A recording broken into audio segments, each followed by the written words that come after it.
ఇక్కడ నుంచి ఇక్కడ వరకు ఉంది. చాలా వరకు ఈ క్వశ్చన్ని టఫ్ క్వశ్చన్ అని చాలామంది అన్నారు. చాలామంది పేపర్లో ఇది టఫ్ క్వశ్చన్ అని చాలామంది అన్నారు. కానీ నా దృష్టిలో ఇది easiest questions.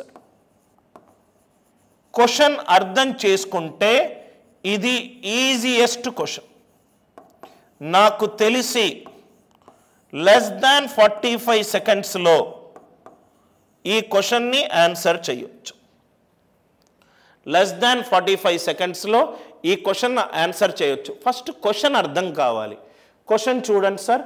In a badminton tournament between schools A and B.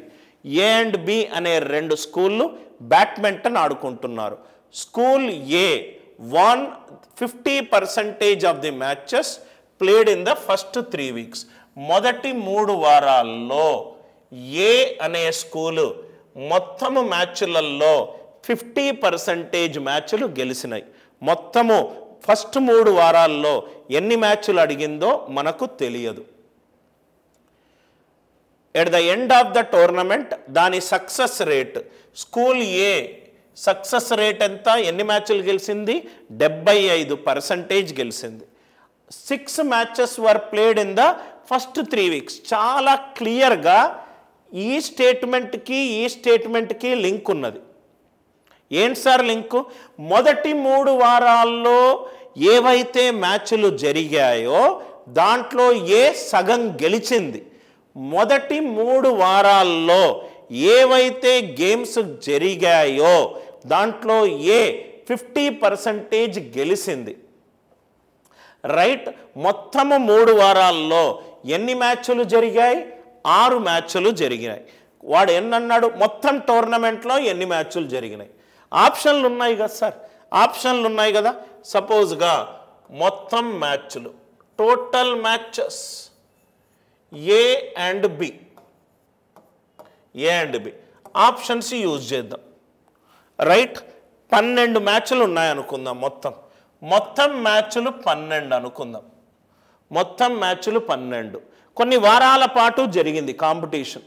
కానీ ఫస్ట్ 3 వారాల్లో ఎన్ని మ్యాచ్లు జరిగింది? 6 మ్యాచ్లు జరిగింది. ఫస్ట్ 3 వీక్స్ అందరూ ఉన్నారు కదా సార్. ఫస్ట్ 3 వీక్స్ 6 మ్యాచ్లు జరిగాయి. ఈ 6 మ్యాచ్లలో సగము ఏ గెలిచింది, సగము బి గెలిచింది. ఫస్ట్ 3 వారాల్లో 6 మ్యాచ్లే జరిగాయి. మిగతా దాంట్లో ఏం గెలిచింది? ఏ won all the remaining matches. 12 మ్యాచ్లలో ఫస్ట్ 3 వారాల్లో 6 మ్యాచ్లు జరిగాయి. ఏ 3 గెలిచింది, బి 3 గెలిచింది. 3 వారాల తరువాత మొత్తం మ్యాచ్లు ఏనే గెలిచింది. 12 మ్యాచ్లలో ఫస్ట్ 3 వారాల్లో 6 జరిగింది అంటే రిమైనింగ్ ఎన్ని మ్యాచ్లు ఉన్నాయి? 6 మ్యాచ్లు. అన్నీ ఏ గెలిచింది. ఇక్కడ ఫస్ట్ 3 వారాల్లో 3 గెలిచింది, 3 వారాల తర్వాత 6 గెలిచింది. అంటే మొత్తము రైట్ ఎన్ని గెలిచింది? 9. మొత్తము ఎన్ని మ్యాచ్లు? 12. మొత్తము ఎన్ని మ్యాచ్లు? 12. 9/12 అంటే 3 3 3 3/4 ఎంత? 75%. ఏ ఒక్క సక్సెస్ రేట్ ఎంత? 75%. క్వశ్చన్లో ఏమిచ్చాడు? 75. మీరు ఇట్లా కూడా చూసుకోండి. 8 మొత్తం మ్యాచ్లు 8. ఫస్ట్ 6 మ్యాచ్లు ఫస్ట్ 3 వారాలు జరిగినాయి. 3 3. మిగిలింది ఏంటి? 5.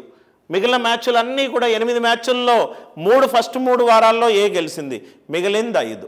3 + 5 8. 8/12 2/3 66.66. ఇది కూడా కాదు. అంటే మీరు అబ్జర్వ్ చేస్తే క్వశ్చన్ లెంత్ కొంచెం ఎక్కువగా ఉంది. క్వశ్చన్ మళ్ళీ వర్డింగ్ కొంచెం ఉన్నది. ఓపిక పెట్టి క్వశ్చన్ అర్థం చేసుకుంటే లెస్ దాన్ 1 మినిట్లో క్వశ్చన్ చేయొచ్చు.